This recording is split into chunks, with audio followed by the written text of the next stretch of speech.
It's time we face a hard truth. You are what you can digest, and what your gut bacteria do with what you eat.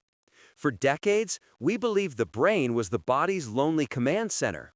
But the real high command, the true puppet master, might just be your gut. This intricate ecosystem directs your immune system, your hormones, and even your mood. And while we all try our best to be healthy, we might be unknowingly sabotaging ourselves by destroying the delicate microbiome inside us with the very foods we eat. We're not just talking about an upset stomach, we're talking about the root of our well-being. The gut is so much more than a digestive tube. The trillions of bacteria living there, the microbiome, digest things you can't and make crucial nutrients available to you. In fact, your gut bacteria literally create vitamins for you, like B1, B2, B6, B12, and vitamin K2. If your gut is healthy, they will activate nutrients, repackage them, and process them into a usable form. You could be eating the perfect diet, but if your gut bacteria are out of balance, you might not be able to use any of it. This ecosystem is also your body's primary defense force. A staggering 70% of your entire immune system is located in your gut. This is called the GALT, or gut-associated lymphoid tissue. Think about it. Everything you swallow is a foreign substance that hasn't become part of you yet. It must be screened, tested, and accounted for. This is why the majority of your white blood cells, your immune cells, are waiting right there, just behind a one-cell thick lining. When your bacteria are balanced, they train this immune system to be calm, efficient, and well-behaved. But when we have dysbiosis, an imbalance or an overgrowth of bad bacteria, we create chaos. The immune system is constantly reacting and overreacting to everything, which is the very definition of inflammation, allergies, and sensitivities. Making this even more critical is the fact that your gut is your second brain. It's so lined with nerves, the enteric nervous system, that it often controls the first brain. This is possible because 90% of your body's serotonin, the feel-good neurotransmitter, is manufactured in your gut by these bacteria. Your mood is, in large part, determined by the health of this second brain. So, where do we go wrong? This starts with the absolute worst offenders, the staples of the Western diet: sugar, fried foods, and seed oils. Sugar and refined carbs are perhaps the most pervasive. They are in 50 to 60% of all calories we consume. The problem? Pathogenic or bad bacteria love simple sugars. So do yeasts like Candida. When you eat sugar, you are selectively feeding the bad guys, allowing them to outcompete the good. This drives metabolic problems like insulin resistance, which is chronic, low-grade inflammation, and that inflammation leads directly to a leaky gut. Then come the industrial seed oils: canola, corn, soy, sunflower. These are processed with extreme heat, pressure, and chemical solvents like acetone. They are already rancid and oxidized by the time you buy them. They are extremely high in omega-6, which shifts your body's signaling to be pro-inflammatory. Worse, they create lipid peroxides, corrosive molecules that literally blast holes in your gut lining. Now, combine them. Take a fried food, number 2, which is typically coated in refined flour, number 1, and deep fried in oxidized seed oil, number 3. You have a triple-threat gut bomb that delivers high heat, inflammatory, and pathogenic fuel all in one.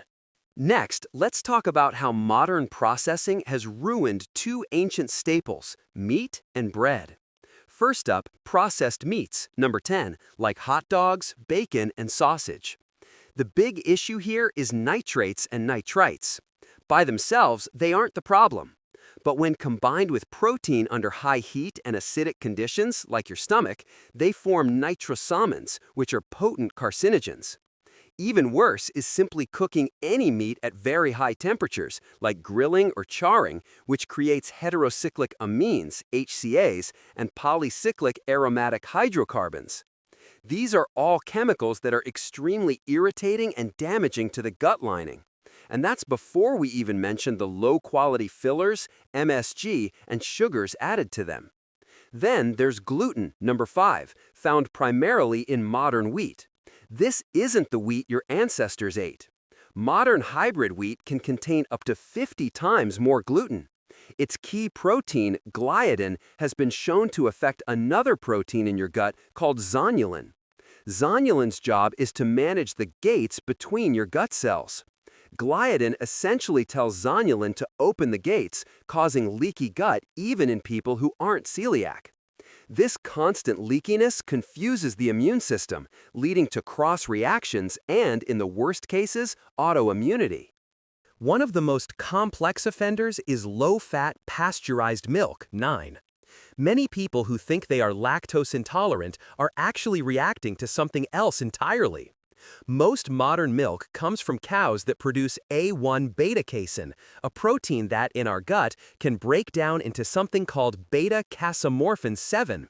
This compound is highly inflammatory and is a major driver of leaky gut and food reactions. Why is low fat worse?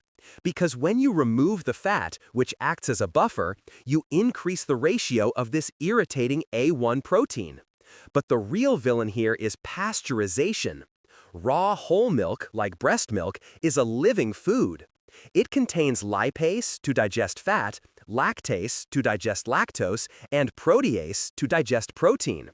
Pasteurization, the high-heat process, destroys all of them, including the protease that would have helped you break down the A1 casein.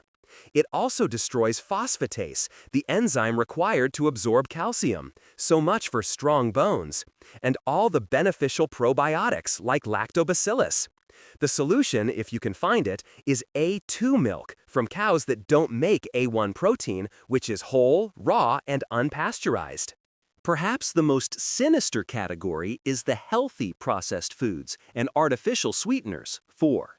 These are the foods you eat thinking you're doing something good.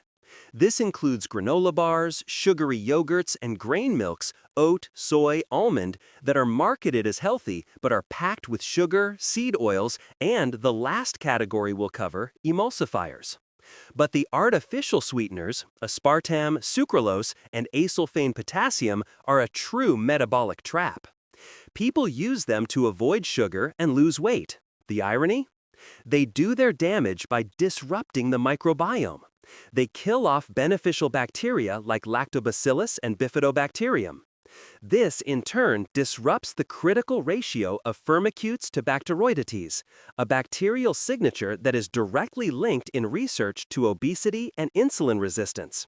You're trying to lose weight, but you're altering your gut bacteria to make you more metabolically sick. Aspartame is a special case, as it can reduce serotonin levels in the brain, leading to mood changes and the very sugar cravings you were trying to stop. Finally, we have the silent killers, emulsifiers and additives, and alcohol at 6. Emulsifiers like polysorbate 80, carrageenan, and xanthan gum are in almost everything creamy: ice cream, salad dressings, plant-based milks. Their job is to bind oil and water. In your gut, they do the same thing. They dissolve the protective mucus layer. This layer is critical. It's the barrier that keeps bacteria from touching your gut lining cells. Polysorbate 80 thins this mucus, allowing bacteria to get too close and trigger inflammation. Carrageenan not only thins the mucus, but also mimics a bacteria, tricking your immune system into launching an attack. Alcohol, of course, is a solvent. It directly damages the gut cells, enterocytes, and also reduces the production of that same protective mucus. When this mucus layer is gone, you get a massive leak of endotoxins like LPS, lipopolysaccharide, from bad bacteria into your bloodstream. This is a big problem. It creates body-wide inflammation, but it also hits the brain. In studies, when scientists injected a tiny amount of LPS into healthy people, they all showed clinical signs of depression within minutes. This is the ultimate proof. Your gut health is your mental health.